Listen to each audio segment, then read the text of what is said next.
Assalamualaikum warahmatullahi wabarakatuh. Perkenalkan, nama saya Afifuddin dari Program Studi Pendidikan Bahasa dan Sastra Indonesia Universitas Negeri Yogyakarta tahun 2022. Pada kesempatan kali ini, saya akan membacakan sebuah cerpen yang berjudul Jakarta 3030 karya Martin Aleida. Bongkahan emas yang menengger di puncak Monumen Nasional sudah lama ditakih dan disingkirkan dari tempat duduknya. Ia digelindingkan begitu saja di daratan, tak lebih berharga dari segundukan tanah merah. Emas sudah tak bisa mempertahankan kemuliaannya di atas besi atau timah. Anak-anak saja sudah bermain-main dengan lempengan-lempengan emas yang mereka ciptakan dari adonan kimia. Kesemarakan dan lambang kekuasaan sudah berubah makna.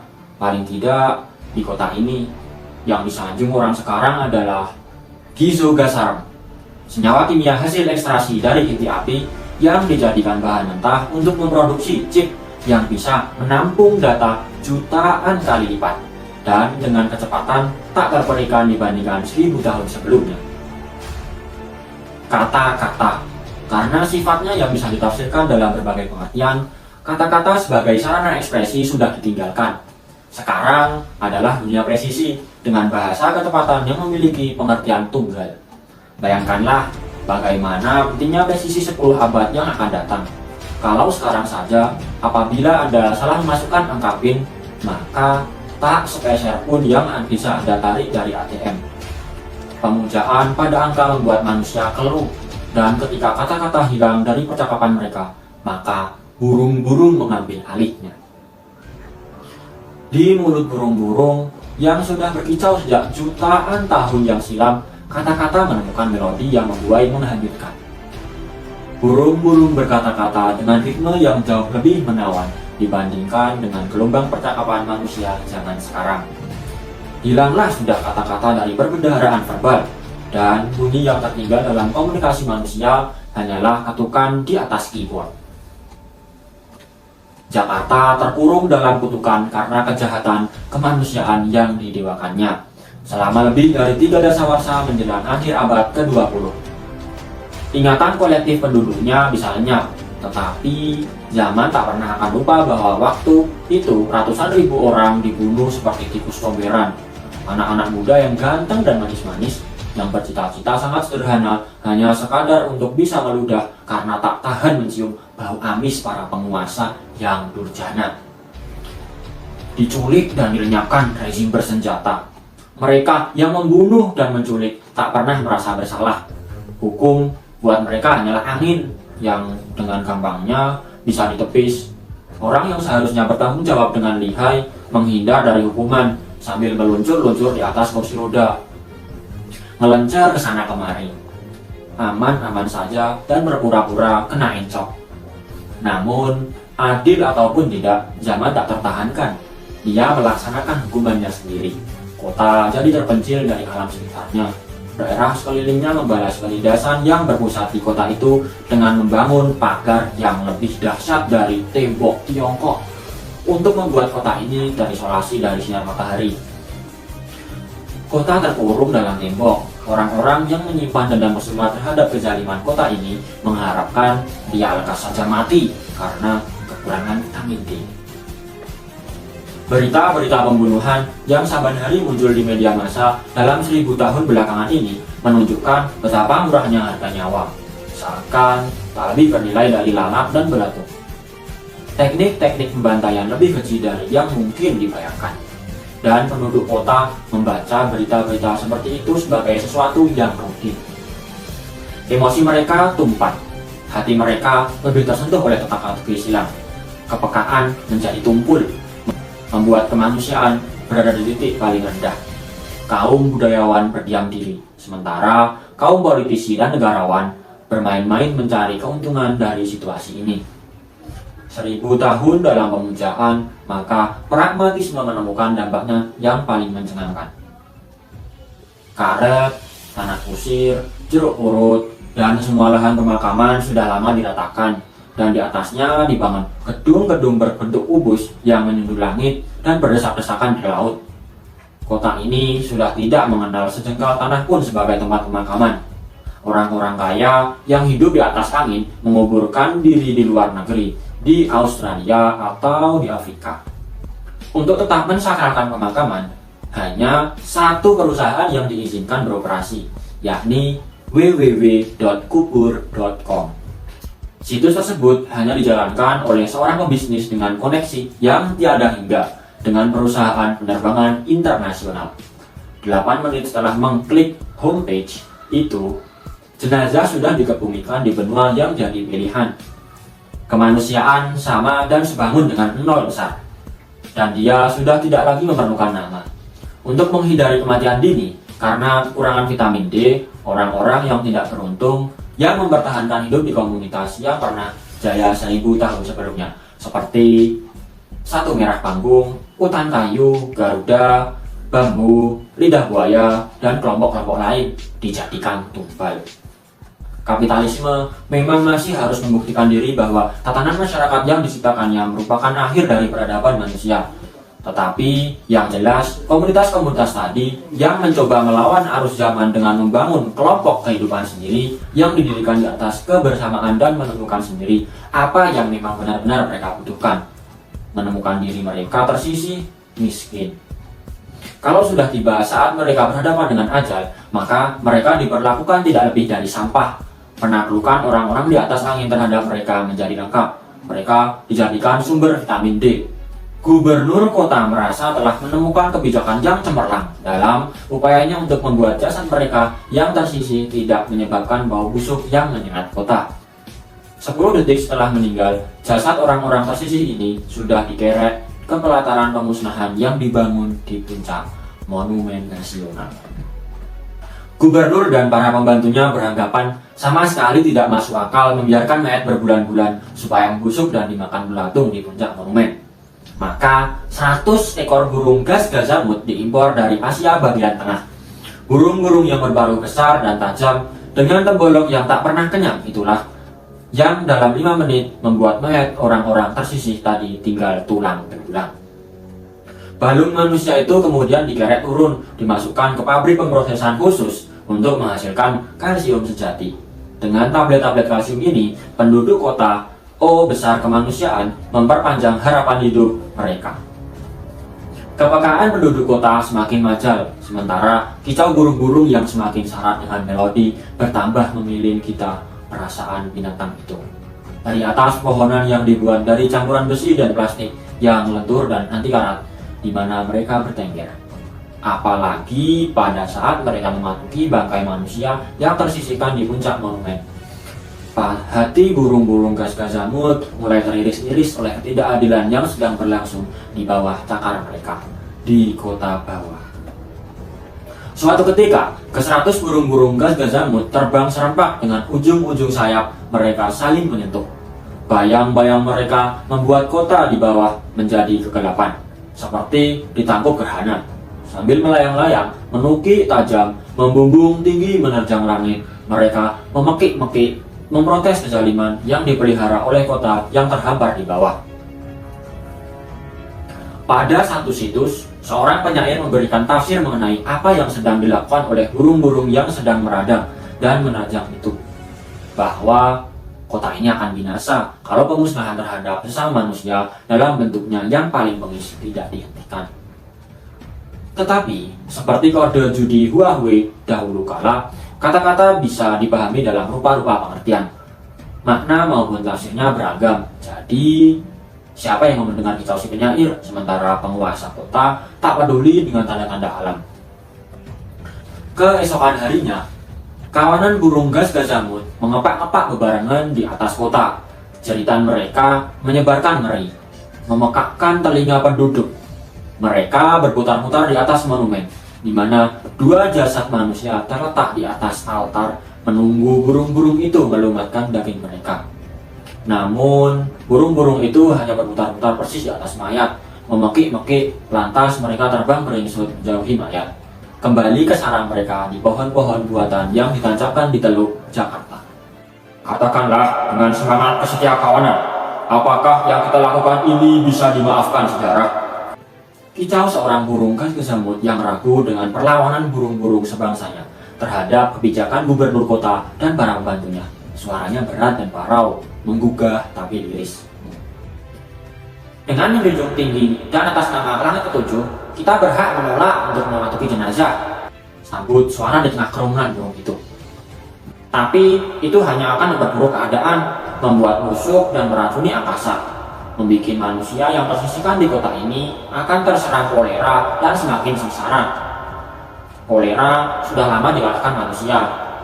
Ya, sama seperti TBC atau cacar atau malaria, kolera bisa menyebar kembali di kalangan penduduk, apalagi pembiaknya adalah manusia. Seekor dari 100 burung gas kesamut itu sambil tegak di atas takarnya yang kokoh dengan sayap setengah terentak, mengalunkan suara. Kita telah dibawa ke kota yang sedang tenggelam dan terkurung ini untuk dijadikan perangkat pemisah antara manusia yang beruntung dan yang tersisihkan. Apakah kita tak boleh mempergunakan hak kita untuk tak terlibat dalam kejahatan manusia ini? Kuat suara hatiku bahwa kita berhak untuk terbang kembali ke tanah air kita, ke jantung Asia. Jangan terbetik rasa khawatir barang seunjung rambut pun bahwa kita akan tersesat dalam penerbangan pulang. Matanya yang bening tajam menaksir sikap burung-burung yang lain. Burung yang kelihatan paling berwibawa itu lantas mengujuk. Aku tak tahu arus angin mana yang harus kita ikuti untuk sampai ke pohon-pohon yang murni hijaunya. Dari mana kita telah dirampas, diperjualbelikan. Kembangkan sayap, terjang, dan ikuti angin buritan ini, katanya membujuk. Beberapa detik kemudian, suara kepak sayap mereka memenuhi angkasa. Taji di kedua kaki mereka yang kokoh bersiung-siung menerjang angin. Kawanan burung itu lenyap ke arah utara. Tanpa sinar matahari, mayat di atas monumen membusuk dengan cepat. Kota dicekik bau bangkai. Sebenarnya, para penguasa tidak menemukan kesulitan untuk menyewa ahli dari luar untuk melenyapkan mayat-mayat kaum tersisih di kota itu menjadi setumpuk abu. Tetapi, masalahnya mereka memerlukan simbol kemenangan atas kaum tersisih. Mereka tak mau kehilangan kepuasan dengan menelan tablet-tablet kalsium yang dibuat dari tulang belulang orang yang mudah mereka kalahkan. Mereka hendak mempertahankan simbol kejayaan itu. Jadi, mereka membiarkan belatung yang mengerubuti mayat-mayat kaum tersisih, tanpa menghiraukan protes dari penduduk. Saya sendiri sudah lama menyingkir dari kota ini, bersama teman-teman kami membangun pulau dari bangkai daun dan akar pohon yang hanyut dari hulu Sungai Siak. Sampah alami dari hutan-hutan yang dibabat ratusan tahun yang lalu cukup untuk membangun sehamparan daratan di mulut Sungai Siak, yang selalu ternganga sampai ke tepi laut yang tak tampak. Semut sudah sirna dari kulit bumi, kecuali di wilayah aliran sungai ini. Perut mereka yang rata-rata sangat ramping, ditambah lagi dengan kesukaan mereka bergotong royong, dianggap sebagai simbol perlawanan terhadap keserakahan. Ini ejekan permanen, karena itu harus dibasmi. Beginilah aksioma zaman sekarang. Kebijakan justru membawa bencana, maka pulau buatan yang sederhana ini kami namakan Pulau Penyemut, untuk mengabadikan kearifan semut yang mengilhami.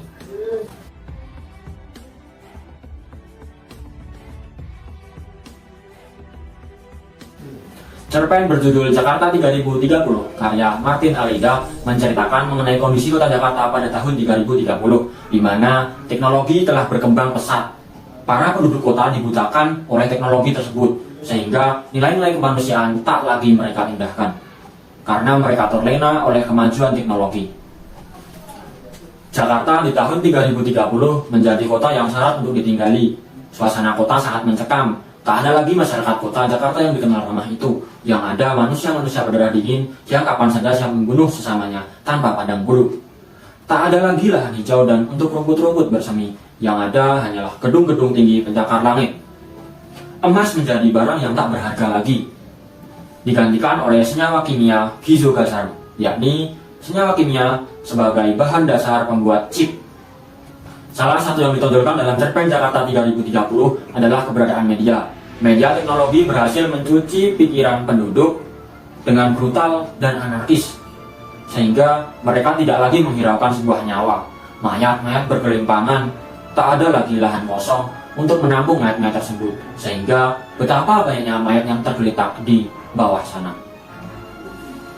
Salah satu kutipan cerpen berbunyi, tapi zaman tak akan pernah lupa bahwa pada waktu itu ratusan ribu orang dibunuh seperti tikus comberan. Berita-berita pembunuhan yang tiap hari muncul di media massa menunjukkan betapa murahnya harga nyawa.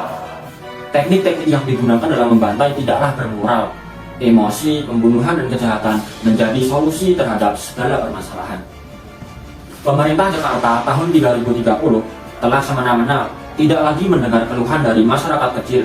Hukum tidak ada yang berharga, tidak ada harganya bagi mereka. Tidak lagi ditegakkan. Sungguh nilai kemanusiaan yang dibangun musnah dan tergantikan oleh teknologi. Seperti salah satu kutipan cerpen yang berbunyi, mereka yang membunuh dan menculik tak akan pernah merasa bersalah. Hukum buat mereka adalah angin yang dengan gampang bisa tepis. Monumen nasional berubah drastis menjadi tempat pembuangan mayat. Mayat yang membusuk dan digerotokoti belatung sebagai pemandangan yang mengerikan. Gubernur dan pembantunya mempunyai inovasi yang cemerlang, yakni mengimpor burung gas gazamut dari Asia Tengah, burung pemakan bangkai, yang memakan mayat yang telah tertimbun tersebut. Hukum tak lagi berlaku, pemerintah seenaknya sendiri, dibiarkan teknologi yang menguasai. Dikarenakan kota Jakarta pada waktu itu telah tertutup oleh dinding-dinding besar yang menghalangi sinar matahari, maka dibuatlah sebuah mesin, yakni mesin pembuat vitamin D yang terbuat dari tulang belulang mayat manusia. Seperti pada salah satu kutipan cerpen yang berbunyi, tablet-tablet ini yang nantinya akan membantu memperpanjang umur penduduk lain. Orang-orang kecil, tidak berpendidikan, dan buta teknologi akan tersingkirkan. Seperti dalam kutipan cerpen berikut ini. Kalau sudah tiba saat harus berhadapan dengan ajal, maka mereka diperlakukan tidak lebih dari sampah. Jakarta tahun 2030 memang menjadi kota yang dikuasai oleh teknologi, di mana para penghuni kota terlena dan dibutakan oleh inovasi-inovasi yang sangat canggih. Salah satunya inovasi mengenai tempat pemakaman bagi kalangan atas, yakni ada situs www.kubur.com, yakni jasa penguburan online yang dikelola oleh pembisnis lokal.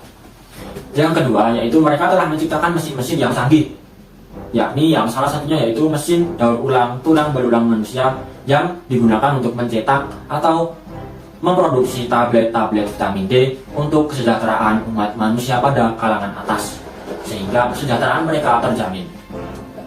Hadirnya teknologi membuat nilai kemanusiaan tak lagi berfungsi. Dengan adanya kemajuan teknologi menjadi pemisah antara manusia yang beruntung dan manusia yang tersisihkan. Akhir cerita, ada sekelompok manusia yang menyingkir dari pulau tersebut, membangun pulau dengan bergotong royong dan menamai pulau tersebut Pulau Penyengat. Kemudian, saya akan memaparkan mengenai kelebihan dan kelemahan dari cerpen ini. Adapun kelebihannya adalah sebagai berikut. Yang pertama, cerpen ini mengangkat latar waktu di masa depan sehingga membuat pembaca menjadi lebih tertarik dan penasaran.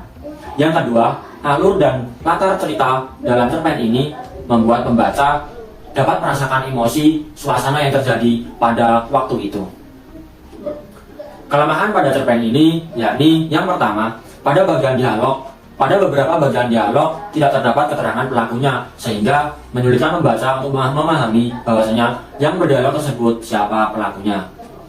Yang kedua, pada cerpen ini karakter tokoh tidak dijelaskan secara mendalam sehingga dibutuhkan kemampuan khusus bagi pembaca untuk menafsirkannya. Menurut saya, yang menarik dari cerpen ini yakni cerpen ini memaparkan tentang dampak kemajuan teknologi yang semakin canggih sehingga menyebabkan lunturnya nilai-nilai kemanusiaan. Hal tersebut dapat kita jadikan renungan bersama manusia sebagai makhluk sosial yang telah terkontaminasi teknologi seperti pada saat ini, yakni remaja telah banyak menggunakan gadget dalam kehidupan sehari-hari sehingga remaja menjadi tidak peduli lagi dengan lingkungan sekitar. Banyak nilai kemanusiaan pudar karena perkembangan teknologi. Jika teknologi digunakan tanpa didampingi sisi kemanusiaan, maka teknologi tersebut akan menjadi sebuah bom waktu untuk kehancuran kehidupan manusia. Tetapi jika teknologi digunakan secara bijaksana atau dengan didampingi dengan sisi-sisi kemanusiaan, maka teknologi itu akan bisa hidup berdampingan dengan peradaban manusia tanpa merusak eksistensi manusia itu sendiri. Sekian dari saya, kurang lebihnya mohon maaf. Wassalamualaikum warahmatullahi wabarakatuh.